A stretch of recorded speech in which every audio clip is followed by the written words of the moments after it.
யாத்திராகமம் அதிகாரம் 15. 5 பகுதிகளாக இந்த அதிகாரத்தை நாம் தியானிக்கலாம். 1. யெகோவா தேவனுக்கான பாடல். 2. அமிழ்ந்து போன சத்துரு. 3. சுற்று தேசத்தார் யெகோவா தேவனை அறிதல். 4. மாராவை மதுரமாக்கிய மரமும் யெகோவா ரஃபாவும். 5. ஏலிம் ஆவிக்குரிய மகிழ்ச்சி. 1. யெகோவா தேவனுக்கான பாடல். 1 முதல் 19 வரையிலான வசனங்கள் வெற்றி பாடலாக, மீட்பின் பாடலாக பாடப்பட்டது. யெகோவா கர்த்தர் என்னும் நாமத்தில் அற்புதங்களாலும் அடையாளங்களாலும் தன்னை வெளிப்படுத்தின ஒரே கடவுளுக்கான துதி இந்த அதிகாரம். எனவே 3வது வசனத்தில் கர்த்தர் என்பது அவருடைய நாமம் என மோசே குறிப்பிடுவதாக வாசிக்கிறோம். 21, 20 வசனங்கள் பெண்கள் பாடகர் குழு மிரியாமால் வழிநடத்தப்படுவதை விளக்குகிறது. பெண்கள் இசைக்கருவியை மீட்டி நடனமாடி கர்த்தரை பாடினதை குறித்து இங்கு வாசிக்கிறோம். 2. அமிழ்ந்து போன சத்துரு. 9வது வசனத்தில் தொடருவேன், பிடிப்பேன், கொள்ளையாடி பங்கிடுவேன், என் ஆசை அவர்களிடத்தில் திருப்தியாகும், என் பட்டயத்தை உருவுவேன், என் கை அவர்களை சங்கரிக்கும் என்று பகைஞன் சொன்னான் என குறிப்பிடப்பட்டுள்ளது. இந்த பகைஞன் பார்வோனை குறிப்பதாக இருந்தாலும் ஆவிக்குரிய ரீதியில் பகைஞன் என்பது நம்முடைய சத்ருவான சாத்தானை குறிப்பதாகும். சத்ருவாகிய சாத்தான் நம்மை தொடர்ந்து பிடித்து கொள்ளையாடி பங்கிட்டு அவனுடைய ஆசையை நம்மளிடத்தில் நிறைவேற்ற வகை தேடி சுற்றி திரிந்தாலும் மீட்கும் கருவியாய் கர்த்தருடைய இரத்தம் நம்மை சுற்றி பாதுகாக்க வல்லதாய் இருக்கிறது என்பதை இந்த அதிகாரம் விளக்குகிறது. தொடருவேன், பிடிப்பேன், கொள்ளையாடி பங்கிடுவேன் என்று பின்தொடர்ந்த பகைஞனாகிய சாத்தான் அமிழ்ந்து போவதையும் அழிக்கப்பட்டு போவதையும் இந்த அதிகாரம் விளக்குகிறது. நம்மளுடைய ஆவிக்குரிய வாழ்க்கையில் நாம் விட்டு வந்த பாவம், நாம் மனமாற்றத்திற்கு உள்ளான போது, நாம் கர்த்தருடைய இரத்தத்தால் கழுவப்பட்ட போது அந்த பாவம் நம்மை பின்தொடர நினைத்து சத்துருவானவனின் வலையில் சிக்க வைக்க பல்வேறு சமயங்களில் முயற்சிக்கும். ஏனெனில் நாம் குடியிருப்பது இந்த மாம்சீக தேகத்தில். மாம்சம் எப்போதும் ஆவிக்கு விரோதமாய் தர்க்கித்து போராடுவதாகும். எனவே ஆவிக்குரிய ரீதியில் கர்த்தரை அணுக விடாமல் தொடர்ந்து பிடித்து கொள்ளையாடுவதற்காக நம்முடைய பாவம் நம்மை தொடர்ந்து வரும்போது மீட்கும் கடவுளாய் கர்த்தர் பரிசுத்த ஆவியானவர் மூலம் செயல்படுவார் என்பதை இந்த பாடல் விளக்குகிறது. தொடருவேன், பிடிப்பேன் என்று சுற்றி வந்த பார்வோன் காற்றை வீச பண்ணின கர்த்தருடைய திரளான கோபத்தினால் அமிழ்ந்து போனதை இந்த அதிகாரம் விளக்குகிறது. இங்கு காற்று என்பது தூதர்களை குறிக்கிறது. சங்கீதம் 104வது அதிகாரம் 4வது வசனத்தில் இவ்விதமாக வாசிக்கிறோம்.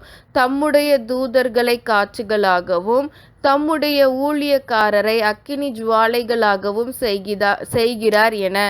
மேலும் தண்ணீர் என்பது பரிசுத்த ஆவியானவரை குறிக்கிறது. காற்றை வீச பண்ணி தண்ணீரை எதிரியின் மேல் வீழ்த்தி அவர்களை அமிழ்ந்து போக பண்ணினது போல இன்றும் தேவ தூதர்களை கொண்டு பரிசுத்த ஆவியானவர் நம்முடைய ஆவிக்குரிய எதிரியான சத்துருவானவனை விழச் செய்து நம்மை மீட்டு நம்மை பாதுகாக்க வல்லவராய் இருக்கிறார். 3. சுற்று தேசத்தார் யெகோவா தேவனை அறிதல். 14 முதல் 16 வரையிலான வசனங்கள் சுற்றுப்புற தேசத்தாரில் யெகோவா தேவனினுடைய நாமம் பிரஸ்தாபமாவதை குறித்து விளக்கப்பட்டுள்ளது. யெகோவா தேவனுடைய பராக்கிரமத்தினால் அவர்கள் தத்தளிப்பதையும் அவர்கள் பயத்தினாலும் திகிலினாலும் சூழப்பட்டு இருப்பதையும் இந்த வசனங்கள் விளக்குகிறது. பெலிஸ்தியா, ஏதோம், மோவாப், கானான் போன்றவைகள் கானானை சுற்றியுள்ள பகுதிகள். எகிப்தை விட்டு வனாந்தரத்தில் கர்த்தர் பராக்கிரமமுள்ள கரத்தோடு இஸ்ரவேல் ஜனங்களை வழிநடத்துவதைக் கண்ட மோவாப், ஏதோம், பெலிஸ்தியா, கானான் போன்றவைகளின் பிரபுக்களும் அதிகாரிகளும் யெகோவா தேவன் மேல் திகிலுடனும் பயத்துடனும் இருக்கின்றனர் என்பதனை இந்த வசனங்கள் விளக்குகிறது. 4. மாராவை மதுரமாக்கிய மரமும் யெகோவா ரஃபாவும். செங்கடலை கடந்த பின்னர் தங்களது முதலாவது பாளையம் மாரா எனும் இடத்தில் இஸ்ரவேலர் அமைத்து கொண்டனர்.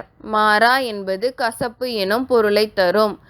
3 நாள் வனாந்தரத்தில் தண்ணீர் இல்லாமல் அலைந்ததினால் மிகப்பெரிய வெற்றியின் ஆரவார சத்தம் அவர்களுடைய நினைவில் இருந்து எடுக்கப்பட்டு போயிற்று.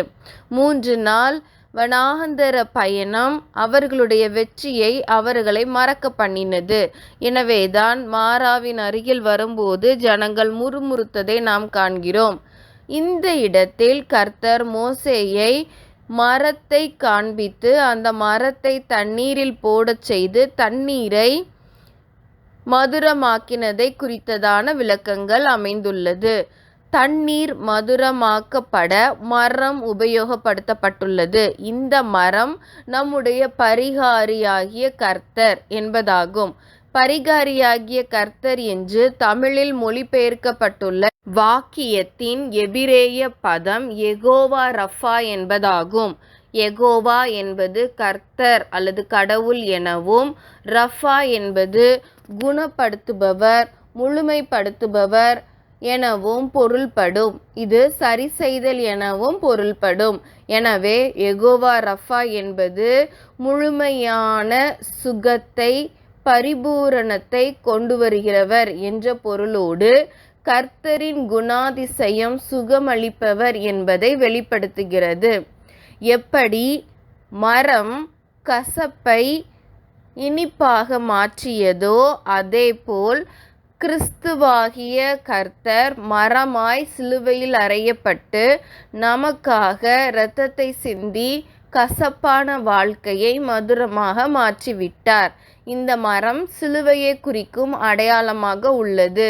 இந்த மரம் பரிகாரியாகிய கர்த்தரின் அடையாளமாக உள்ளது. நம்முடைய பரிகாரியாகிய கர்த்தர் இயேசு கிறிஸ்து ஒருவரே.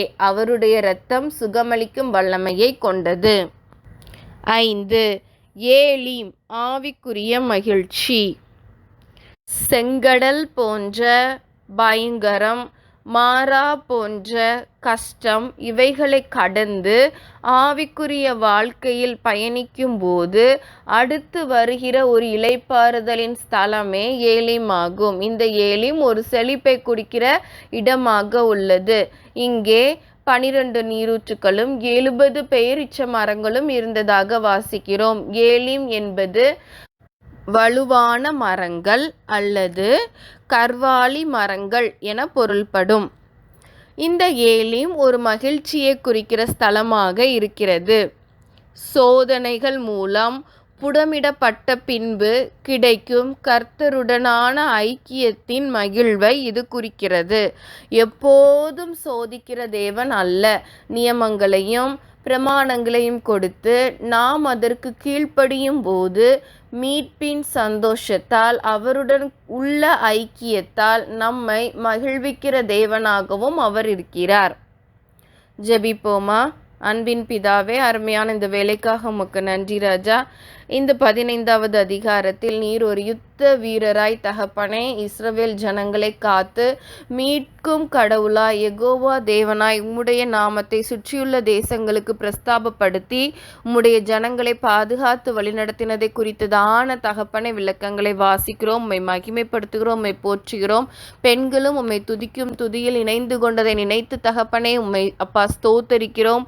அமேன் சுவாமி. நீர் ஏலீம் போன்ற வாழ்க்கையை தகப்பனே செங்கடலையும் அப்பா சுவாமி மாராவையும் கடந்து வரும்போது ஏலீம் போன்ற அப்பா இளைப்பாறுதலை எங்களுக்கு தர வல்லவராயிருக்கிறீர் என்கிறதை விசுவாசிக்கிறோம்.